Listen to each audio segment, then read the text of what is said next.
Hello Commanders, Commander Plater here, back with another Elite Dangerous video, and today we're taking a look at some of the proposed changes that could be made to the engineering experimental effect regeneration sequence. I guess we should first have a look at why this particular effect is getting attention. Heelys for Feelies 2. In a video put out by Rinsler 070707, link is in the description below, we saw how it was possible for two large ships correctly outfitted and engineered could heal each other indefinitely in a conflict zone, allowing you to AFK farm credits and engine materials using limpets. You probably want to know a loadout for this and how this works, so at this point, here's a brief build for my cutter. The weapon loadout is pretty simple. We have one huge beam laser and that's fixed, and that's a new huge hardpoint, and that has got efficient grade 5 and regeneration sequence. This is the key component to making sure that you have a heal boat. Next up, everything else is turreted pulse lasers. Ideally, you want to engineer all of these for long range grade 5 with phasing sequence, and that way you're going to be able to farm more credits and hit more targets as things go. Next up we have utility mounts, and again these are going to be super simple with what you're picking. You're simply picking shield boosters, unengineered, as many as you can fit on. Next up with your core components, to be honest it doesn't really matter what you go for, the most important thing is that you have enough power for you to be able to run all of your modules, but your power distributor gets some real attention there. It is going to be modified, and you're going to be wanting to modify that with grade 5 weapon focused power distributor. Very important, because that way you can be able to keep firing your weapons non-stop without having to stop healing your wingmates. Your optional is where things get a little bit more complicated, but either way it's a pretty simple process. I've gone for two size 8 cargo racks, a fuel scoop just to get me around, a 6A shield generator unmodified, and this is really important due to the way that heal beams work, that the lower your shield is, it doesn't really matter, you're not going to see it dropping and you're not going to be losing your shields even when the entire conflict zone turns against you. We also have got collect Olympic controllers essentially in every other slot. That way we'll be able to collect all of those materials and bring them back. The cargo racks are literally going to be filled with limpets when you head on out, simple as that, and then you're going to make some money and gather your materials at the same time. It's not perfect, but it gets the job done.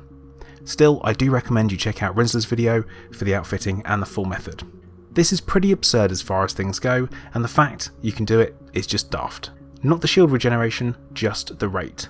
From a lore perspective, it kind of makes sense that you'll be able to transfer energy from one ship's shields via the weapon being configured correctly, so what's the deal with regeneration sequence? What makes regeneration sequence so overpowered is the fact it provides a huge amount of shields for a relatively small amount of distributor draw.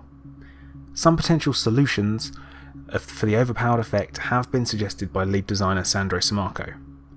A rule that prevents a ship from healing and being healed at the same time, a behaviour change to make the healing a hostile act/crime as appropriate, and factoring all resistances that can be applied to the shields. So let's take a look at this in a bit more detail, shall we? Preventing ships from being healed and healing at the same time. Okay, this would fix the healing circle, but this would not add balance to PvP fights or prevent simply having a designated healing ship or taking it in turns to heal each other. Next up we have the behaviour that makes it a hostile act/crime. Not sure how a crime would make any sense here, but a hostile act in a conflict zone? That's kind of what you're doing already, seeing that in a healing circle you're all shooting the enemies anyway, you guys get it. And finally, resistances being taken into consideration. As things stand, they don't. I'm pretty on the fence about this. As things stand, I honestly don't know if it makes sense that you should take resistances into consideration or not. It seems to me if you're going to create an effective way to regen other shields, you would consider this and you'd build it around that. Even if resistances do affect the heal circle, it does use unmodded shields anyway, so it's not going to make a difference there. There does seem to be a really simple solution here, which would be to simply increase distributor draw and reduce the heal effectiveness. Combine this with the heal or be healed option, I think that could work. Not too complicated solution, but one which would work. I don't think removing the effect altogether would be a good idea, as some players have suggested. Removing content at the moment from Elite Dangerous would be a massive mistake on the part of Frontier Developments. Of course, regen sequence doesn't just affect PvE farming, but it also affects PvP too. The effects being that these fights can be drawn out into shield fights which can last for 20 minutes at a time, and whilst it can be argued that there are certain builds that take shields down quickly, cascade rails for SCBs, reverb torpedoes, there's no counteraction for regen sequence. The changes to engineering of course rebalance the playing field, allowing everyone to build a powerful shield tank, they just need to grind. One thing I do find odd is that engineering was only recently changed across all modules and weapons, including experimental effects. So why was this missed? If this is going to be addressed, will it be during update 3.1? If so, 3.1 is going to be a huge update with a host of fixes and rebalances, and hopefully a lot of new content. I fear, if not, there may be some very unhappy gamers out there. As usual, I'm interested in hearing your opinions and thoughts, so make sure you leave me a comment and let me know. Also, if you have a good idea on how to improve this, make sure you check out the forum post and leave a constructive suggestion. The link for that is going to be in the description of the video. And once again, thank you for watching. Please make sure you like and subscribe and also turn on notifications so that way you get an alert every time I put a new video out. Also, if you are looking to support the channel, please check out the links in the video description as there are a couple of different ways to do so.